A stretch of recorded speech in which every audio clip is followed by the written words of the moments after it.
In the 1956 film The Ten Commandments, there's a bizarre blink-and-you-miss-it detail. While Moses demands his people's freedom, an ambassador from Troy, wearing stereotypical Greek hoplite armor, arrives to pay homage to the Egyptian pharaoh. If we take this scene literally, it suggests that the events of the Exodus and a legendary Trojan War were happening concurrently. While Moses is leading the Israelites out of Egypt, Greek heroes like Odysseus are across the sea, tricking their way into the city of Troy. But confirming this crossover requires navigating two of the most disputed chronologies in history.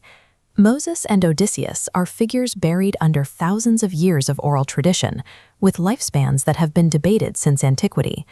To test this scenario, we must bypass the mythology. We must independently rebuild their chronologies, using texts and hard archaeological evidence. By testing this Hollywood premise, we end up addressing the massive dating discrepancies that have defined our understanding of the Late Bronze Age for centuries. To anchor Moses on a timeline, we look first to the biblical texts, though the numbers immediately present a conflict. 1 Kings states Solomon's temple was built 480 years after the Israelites left Egypt, placing the Exodus around 1446 BC. But Exodus claims the enslaved Israelites built a treasure city named Ramesses. Since Ramses II built Pi-Ramesses around 1250 BC, this creates a 200-year gap. We can bracket this later date using the Merneptah stele, a victory monument carved in 1207 BC. It contains the first recorded mention of an established people called Israel living in Canaan. Their 40 years of wandering must have concluded before 1207 BC.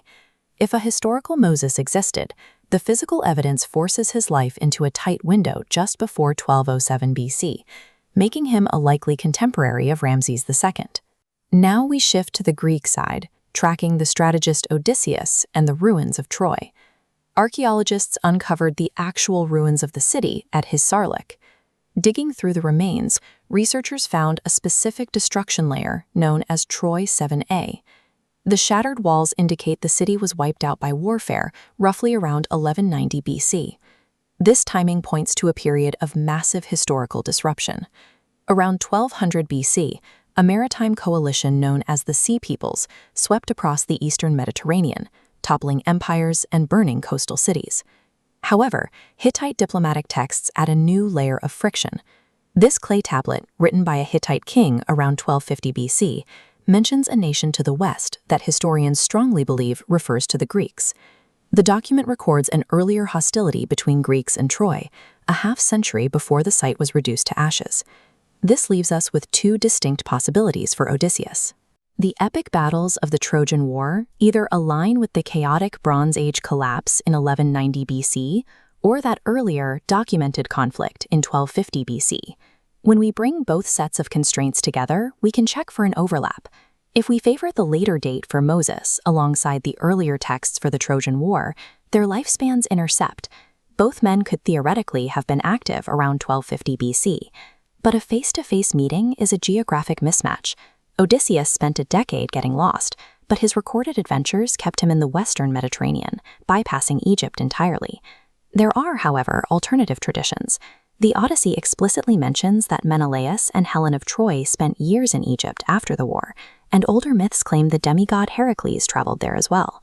So while our main heroes missed each other, the data shows that famous Greek contemporaries could easily have crossed paths with Ramses II. Deliver the reality check. Historians overwhelmingly view Moses and Odysseus not as literal men, but as composite legends. The true events have been so stretched and distorted by centuries of oral tradition that only fragments of historical truth remain. But attempting this thought experiment demonstrates the complex triangulation historians use to cross-reference myths with hard archaeology. We can only piece together the past by hunting for the anomalies, textual errors, buried correspondence, and charred foundations of ruined cities. This reconstruction highlights a late Bronze Age world that was vibrant and deeply connected, an era where mighty empires truly shared the same stage. Even if these specific heroes never actually shook hands, the overlap in their data suggests the sprawling, high-stakes Mediterranean these stories describe was rooted in an actual historical reality.